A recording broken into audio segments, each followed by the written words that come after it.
তাত আমাৰ ইউডিএফৰ কোনো প্ৰাৰ্থী নাই। আমি অলৰেডি কেন্দ্ৰীয় সমিতিৰ পৰা এটা সমষ্টিত BPFক সমৰ্থন আগবঢ়াইছে। গতিকে আমি আমাৰ কোকৰাঝাৰ সমষ্টিখনকো আমাৰ ইউডিএফৰ তৰফৰ পৰা আমি BPFক পূৰ্ণ সমৰ্থন জনাইছোঁ।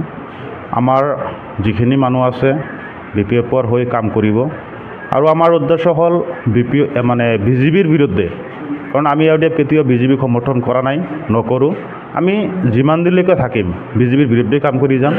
গতিকে BJPৰ বিৰুদ্ধে BPF দল শক্তিশালী আছে, জিকিব, সেইকাৰণে আমি BPF দলক সমৰ্থন কৰিলোঁ।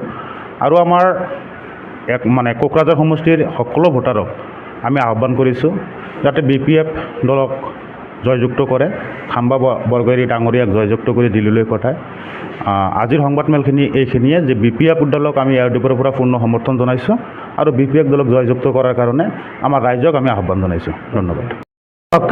1 নং কোকৰাঝাৰ লোকসভা সমষ্টিত আমাৰ ইউডিএফ দলৰ কোনো প্ৰাৰ্থী নাই, আপোনালোকে সকলোৱে জানে, সকলো অৱগত। সেইকাৰণে আমি আজি আলাপ আলোচনা কৰিছোঁ। আমি আলাপ আলোচনা কৰাৰ মাজত আমি এটা সিদ্ধান্ত লৈছোঁ যে আমি এইবুলি আমাৰ ইউডিএফ দলে BPF দলক সমৰ্থন কৰিছে আৰু সমৰ্থন কৰিলোঁ আমি সকলোৱে মিলি।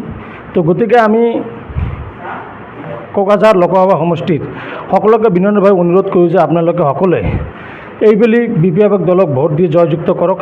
তাৰ কাৰণে ইউডিএফ দলৰ পৰা আমি বিনম্ৰভাৱে অনুৰোধ কৰিছোঁ। লগতে জানে আমি ইউডিএফ দল BJP বিৰোধী দল হয়, এণ্টি BJPত কাম কৰোঁ। তো গতিকে আমি এই আলাপ আলোচনা কৰি দেখিছোঁ এই সমষ্টিত বহুতো কেণ্ডিডেট আছে। তো আমি আলাপ আলোচনা কৰি দেখিছোঁ এই BJPক পৰাজয় কৰাব পৰা দল BPF দল হয়। সেইকাৰণে আমি BPF দলক সমৰ্থন কৰিছোঁ, সমষ্টিতে আমি সমৰ্থন কৰিছোঁ। আমি এতিয়া এই কোকৰাঝাৰ সমষ্টিবাসীক বিনম্ৰভাৱে অনুৰোধ কৰোঁ যে আপোনালোকে সকলোৱে অহা 7 তাৰিখে হ'বলগীয়া ভোটত আপোনালোক সকলোৱে BPFক ভোট দিয়ক আৰু লগতে BPFৰ প্ৰাৰ্থী খাম্পা ডাঙৰীয়াক ভোট দি জয়যুক্ত কৰক আৰু দিল্লীলৈ যোৱাত আগতে সুবিধা দিয়ক।